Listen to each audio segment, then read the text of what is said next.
Hi friends! మీకోసమైతే Betala కథల నుంచి కొన్ని స్టోరీస్ అయితే చూద్దాము ఫ్రెండ్స్. ఇవి చాలా బాగుంటాయి. పిల్లలకైనా, పెద్దలకైనా వినండి. ఎంటర్‌టైన్‌మెంట్ కోసం చాలా బాగుంటుంది. ముందుగా వచ్చేసి కార్యదక్షత గురించి చూద్దాము. పట్టువదలని విక్రమార్కుడు చెట్టు వద్దకు తిరిగి వెళ్ళి చెట్టుపై నుంచి శవాన్ని దించి భుజాన వేసుకొని ఎప్పటిలాగే మౌనంగా శ్మశానంకేసి నడవసాగాడు. అప్పుడు శవంలోని బేతాళుడు, రాజా, నువ్వెవరివి? ఆజ్ఞానువర్తివై ఇంత అర్ధరాత్రి వేళ శ్మశానంలో ఎన్ని ఇక్కట్లను ఓర్చగలుగుతున్నావో నాకు తెలియదు కానీ స్వామి భక్తి ఎనలేని ధైర్య సాహసాలు గల ఎంతో వివేకవంతుడైన వాడిని తప్ప సామాన్యులకు ఇది సాధ్యమయ్యే పని కాదు. అయితే ఒక్కొక్కసారి అంత కార్యదీక్షత గలవారు కూడా అవమానాల పాలై ఉన్న పదవిని కూడా కోల్పోతారు. అందుకు నిదర్శనంగా కేశవుడనే గూఢచారి నాయకుడి కథ చెప్తాను, శ్రమ తెలియకుండా విను అంటూ ఇలా చెప్పసాగాడు.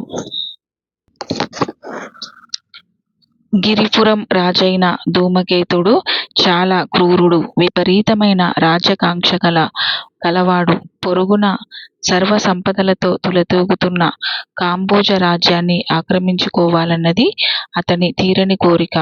అయితే ఆ రాజ్యం మీద దండెత్తి జయించటం తన శక్తికి మించిన పని అని అతడికి తెలుసు. ఈ పరిస్థితిలో ఒకసారి వనవిహారానికి వచ్చిన కాంబోజ రాకుమారి మదాలసను తన భటులను పంపి పట్టి తెప్పించి తన రాజ్యంలోని ఒక రహస్య స్థావరంలో బంధించాడు. తర్వాత అతడు ఒక దూత ద్వారా కాంబోజ రాజును, మీ కుమార్తె మదాలస మా ఆధీనంలో ఉన్నది. 10 లక్షల వరహాలు కప్పంగా పంపితే మీ కుమార్తెను పువ్వులలో పెట్టి తిరిగి పంపిస్తాం. చిన్న రాజ్యమని మా మీదికి దాడికి వస్తే మీ కుమార్తెను శవంగా మాత్రమే చూడగలరు అని వర్తమానం పంపాడు. వృద్ధ మంత్రి రాజుకు ధూమకేతుడి వర్తమానం గురించి మాత్రం చెప్పి దూతతో, మేము 1 నెలలోగా కప్పం పంపగలమని మీ రాజుతో చెప్పు అని దూతను సగౌరవంగా పంపేశాడు. అది చూసి రాజు కోపంగా, ఆ దుష్టుడు మనం ధనం పంపితే మాత్రం నా కుమార్తెను క్షేమంగా పంపగలడన్న నమ్మకం ఏమిటి అని అడిగాడు. ప్రభూ, ఈ నీచుడికి మనం ఒక్క చిల్లిగవ్వ కూడా పంపే ప్రసక్తి లేదు. కేవలం వ్యవధి కోసమే దూతతో నేనలా చెప్పవలసి వచ్చింది అన్నాడు మంత్రి. రాజు కొంచెం సేపు ఆలోచించి, సరే ఇప్పుడేం చేయడం అన్నాడు ఏమీ పాలుపోక. అందుకు మంత్రి, స్వామి భక్తిపారాయణుడు సమర్థుడు అయిన గూఢచారి నొకడిని పంపి రాకుమారి ఎక్కడ బంధితురాలై ఉన్నదో తెలుసుకొని విడిపించి తీసుకువచ్చే ప్రయత్నం చేద్దాం అన్నాడు. ఇందుకు సమర్థుడు గూఢచారుల నాయకుడైన కేశవవర్మ అని రాజు మంత్రి నిర్ణయించారు. ఆ మర్నాడు కేశవవర్మ ఒక రాత్రి ఒక పగలు ప్రయాణం చేసి గిరిపురం సరిహద్దులోని నదీ తీరాన్ని చేరాడు. అక్కడ ధూమకేతుడి సైనిక శిబిరం ఉన్నది. కేశవర్మ బెస్తవాడి వేషంలో నది దాటి నగరం చేరి 1 వారం రోజుల పాటు రకరకాలుగా ప్రయత్నాలు చేసి చివరకు రాకుమారి నగరంలో లేదని, నదీ తీరంలోని ఒకానొక అడవిలోని పాడుబడ్డ కోటలో బంధితురాలై ఉన్నదని తెలుసుకోగలిగాడు. కేశవవర్మ ఒక రాత్రి వేళ అడవిలోని కోట ప్రాంతం చేరి చెట్ల చాటున దాక్కుని కోట పరిసరాలను పరిశీలిస్తుండగా హఠాత్తుగా వెనుక నుంచి అతడి తలపై గట్టి దెబ్బ పడింది. కేశవవర్మ గిరుక్కున వెనుతిరిగి చూశాడు. సైనికుడొకడు ఒక చేతిలో తాగడ పట్టుకొని 2వ చేతిలో ఉన్న కర్రతో మరొకసారి కొట్టబోయేట్లలో అతడు కత్తి దూసి వారి గుండెల్లో పొడిచాడు. సైనికుడు కింద పడిపోతూ పెద్దగా అరిచాడు. ఆ అరుపు విన్న సైనికులు కోలాహలంగా అటుకేసి పరిగెత్తి రాసాగారు.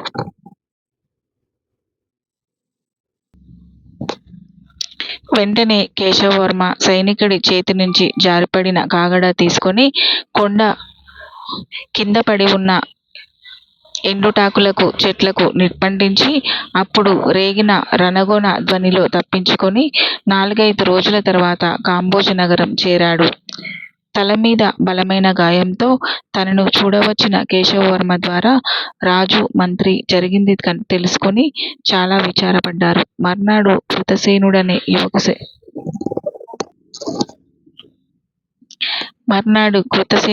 యువ సైనికుడొకడు రాజదర్శనానికి వచ్చి తను రాజకుమార్తెని బంధవిముక్తురాల్ని చేసి తేగలనని విన్నవించుకున్నాడు. అతడిపై రాజుకు ఏమాత్రం నమ్మకం లేకపోయినా చేసేది లేక సరే కేశవవర్మను కలుసుకొని అతడి ద్వారా ఆ కోట ఉన్న ప్రాంతపు వివరాలు తెలుసుకొని వెళ్ళు అన్నాడు.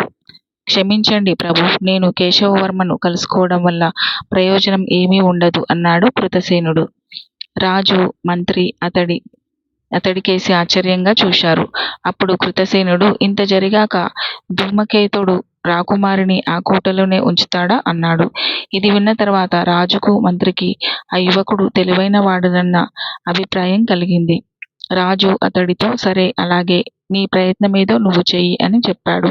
4 రోజుల తర్వాత కృతసేనుడు తిరిగి వచ్చాడు. రాజకుమారి లేకుండా ఒంటరిగా వచ్చిన అతన్ని చూసి రాజు కోపంగా, ఏమో అనుకున్నాను, నువ్వు బుద్ధిహీనుడివే కాదు, పిరికివాడివి కూడా అన్నాడు. దానికి వినయంగా కృతసేనుడు, క్షమించండి ప్రభూ, కార్యం సాధించడం నా ఒక్కడి వల్ల కాదు. ధూమకేతుడు రాకుమారిని అడవిలోని కోట నుంచి తీసుకుపోయి మన సరిహద్దుల్లో ప్రవహించే నది సముద్రంలో కలిసే చోట గల లంకలో కట్టుదిట్టమైన సైనిక కాపలాతో బంధించాడు. ఆ లంకలో ప్రవేశించడమంటే నేను రాకుమారి ఎక్కడ ఉన్నది తమకు తెలుపకుండా మరణించడమే అవుతుంది అన్నాడు. రాజు విసుగ్గా, ఛీ, ఇక వెళ్ళు అన్నాడు. వృద్ధ మంత్రి రాజుతో కొంత సంప్రదింపాక సేనా నాయకుడికి కబురు పంపి అతడు రాగానే సంగతి సందర్భాలు వివరించి నదిలో ఉన్న ఆ చిన్న లంకను ముట్టడించి రాకుమారిని రక్షించడం సాధ్యమా అని ప్రశ్నించాడు. అందుకు సేనాని, సాధ్యమే మహామంత్రి. ధూమకేతుడికి అనుమానం కలగకుండా ఒక 100 మంది మెరికల్లాంటి సైనికులకు బెస్తవాళ్ళ వేషాలు వేసి నదిలో ప్రయాణించి ఆ లంకను సునాయాసంగా చుట్టుముట్టి రాకుమారిని క్షేమంగా తీసుకురాగలను అన్నాడు. సరే, నీ ప్రయత్నం ఫలించగానే మాకు కబురు పంపు, మేము వెంటనే సైన్యంతో వెళ్ళి గిరిపురాన్ని ముట్టడించి ధూమకేతుణ్ణి హతమార్చగలం అన్నాడు వృద్ధమంత్రి. ఈ విధంగా వృద్ధమంత్రి వ్యూహం విజయవంతమైంది. గిరిపురం కోట కాంబోజ సైన్యాల వశమైంది. ధూమకేతుడు బందీగా చిక్కాడు. విజయోత్సవం నాడు రాజు మంత్రితో, మహామంత్రి, ఈ ఆనంద సమయంలో మనం కేశవవర్మని సన్మానించడం ఉచితంగా ఉంటుందనుకుంటున్నాను అన్నాడు. వృద్ధమంత్రి వెంటనే, మహారాజా, సన్మానానికి అర్హుడు కేశవవర్మ కాదు, కృతసేనుడు అన్నాడు. రాజు కొద్దిసేపు ఆలోచించి, మీరన్నది నిజం అని కృతసేనుణ్ణి సన్మానించడమే కాక కేశవవర్మను గూఢచారుల నాయకత్వం నుంచి తొలగించి ఆ పదవిని కృతసేనుడికిచ్చాడు. సో ఫ్రెండ్స్, ఈరోజు ఇప్పటివరకైతే చూసాం కదా. మరొక వీడియోలో మిగతాది చూద్దాము. పార్ట్ 2లో తప్పకుండా మన ఛానల్ని సబ్స్క్రైబ్ చేసుకోండి, వీడియోని లైక్ చేయండి. Thank you for watching my video.